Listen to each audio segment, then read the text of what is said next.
warahmatullahi wabarakatuh. Kami dari kelompok 4 yang beranggotakan saya sendiri Nurul Hidayah dan rekan saya Sahrina.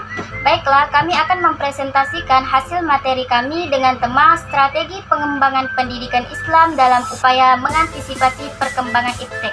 Semoga bermanfaat dan selamat menyaksikan. Baiklah, materi yang pertama yaitu mengenai definisi iptek.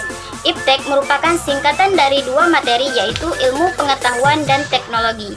Keduanya menjadi satu kesatuan yang tidak terpisahkan karena saling mendukung satu sama lain. Teknologi merupakan bagian dari ilmu pengetahuan yang berkembang secara mandiri, menciptakan dunia tersendiri.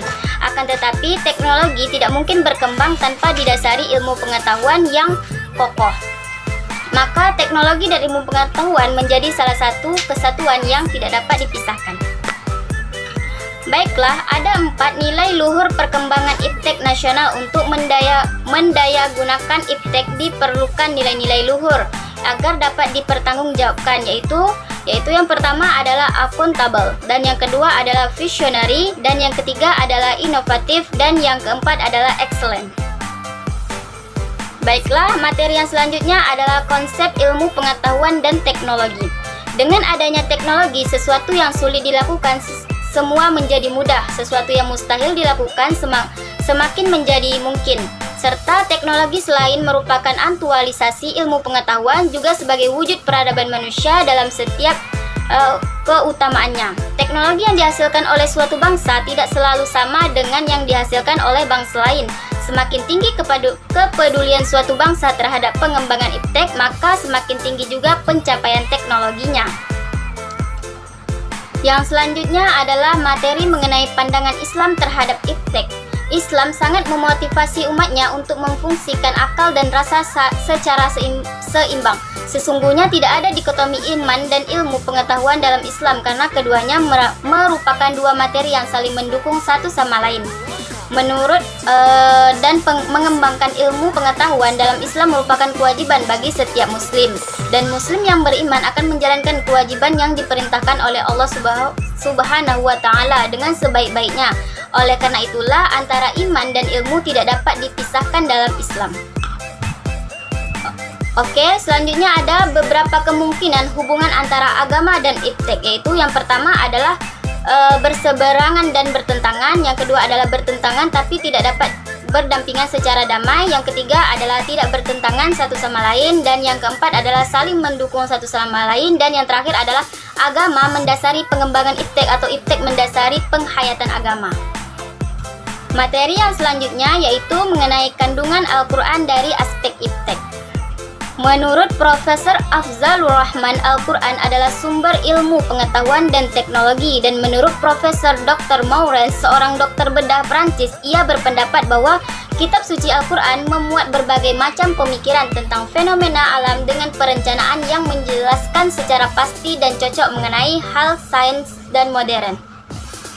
Selain itu, pendidikan Islam yang tugas pokoknya dalam menganalisis serta mengembangkan pemikiran, informasi dan fakta-fakta kependidikan yang membangun nilai-nilai ajaran agama Islam harus mampu mempertengahkan perencanaan program-program dan kegiatan operasional kependidikan, yaitu yang terutama yang berkaitan dengan pengembangan dan pemanfaatan ilmu pengetahuan dan teknologi dalam bidang kehidupan sosial dan keagamaan seluruh umat manusia, yaitu yang utama adalah umat Islam. Baiklah, materi yang selanjutnya yaitu mengenai strategi pengembangan pendidikan Islam dalam upaya mengantisipasi perkembangan iptek.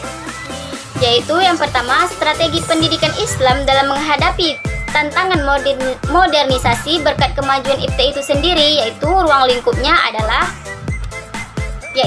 yang pertama adalah motivasi kreativitas anak didik ke arah pengembangan iptek itu sendiri, di mana nilai-nilai Islami menjadi sumber acuannya. Dan yang kedua adalah mendidik keterampilan memanfaatkan produk iptek bagi kesejahteraan hidup umat manusia pada umumnya dan umat Islam pada khususnya. Dan yang ketiga adalah menciptakan jalinan yang kuat antara ajaran agama dan iptek, dan hubungannya yang akrab dengan para ilmuwan yang memegang otoritas iptek dalam bidang masing-masing. Dan yang terakhir adalah menciptakan sikap dan wawasan yang luas terhadap kehidupan masa depan umat manusia melalui kemampuan menginterpretasikan ajaran agama dari sumber-sumber yang murni, yaitu kontekstual dan masa depan kehidupan manusia. Baiklah, sekian dari saya. Materi yang selanjutnya akan disampaikan oleh rekan saya, Sarina. Kepadanya dipersilakan. Terima kasih. Saya Sahrina. Di sini saya akan melanjutkan penjelasan dari Nurul Hidayah, yaitu bagian dampak-dampak yang akan ditimbulkan dari perkembangan iptek, ilmu pengetahuan teknologi terhadap pendidikan Islam. Dampaknya terbagi menjadi dua, yaitu dampak positif. Dampak positif terbagi lagi menjadi beberapa bagian. Yang pertama, dengan kemajuan teknologi komunikasi, kemungkinan orang bisa terbuka dan menerima perubahan yang baik.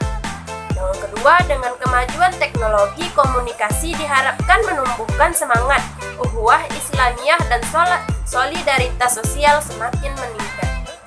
Dan selanjutnya, dengan kemajuan teknologi komunikasi diharapkan setiap individu memiliki sumber daya manusia yang berkualitas. Yang kedua, dampak negatif. Kemajuan iptek yang telah memberikan begitu banyak kemudahan dan kenyamanan bagi kehidupan manusia, dan pengembangan iptek dianggap sebagai solusi dari permasalahan yang ada. Poin yang selanjutnya yaitu menghadapi tantangan dari dampak-dampak iptek modern. Nah, dalam sejarahnya peradaban Islam dapat kita telaah bahwa para ilmuwan muslim, para filsuf, para ulama dan sebagainya memiliki sikap positif terhadap ilmu dan teknologi yang optimisme sesuai ajaran Islam.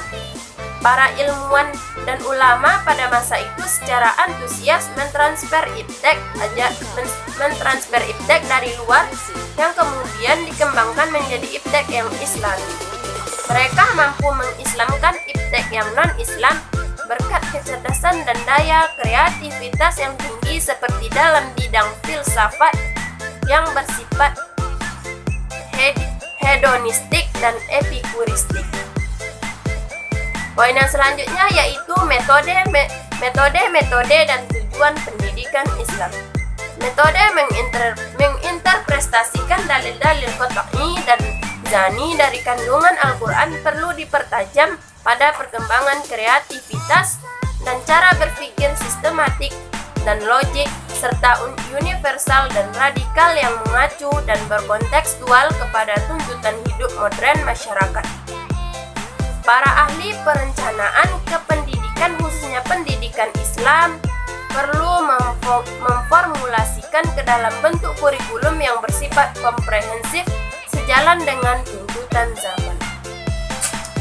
Dalam kaitannya dengan dampak iptek yang cenderung ke arah perubahan nilai, perlu diwaspadai apakah perubahan nilai itu mengandung aspek positif atau bahkan aspek negatif, dan itu diukur dari rentangan nilai Islam dan prinsipnya. Dapat disimpulkan dari materi kami, yaitu tuntutan agama Islam yang pada khususnya sejak awal penyebarannya di dunia ini telah mengajak dan mendorong manusia agar bekerja keras mencari kesejahteraan hidup dan kebahagiaan di akhirat, serta simultan yakni antara etos kerja dan duniawi dan ukhrawinya tidak boleh dipisahkan, melainkan menjadi etos kerja yang terintegrasi yang mana satu sama lain saling berkaitan secara kontinu, termasuk etos ilmiah yang mendorong ke arah perkembangan ilmiah, pengetahuan, dan teknologi. Nah, itu saja yang dapat kami sampaikan. Jika terdapat kesalahan dalam penyampaian materi, kami mohon maaf dan saya akhiri dengan Assalamualaikum warahmatullahi wabarakatuh.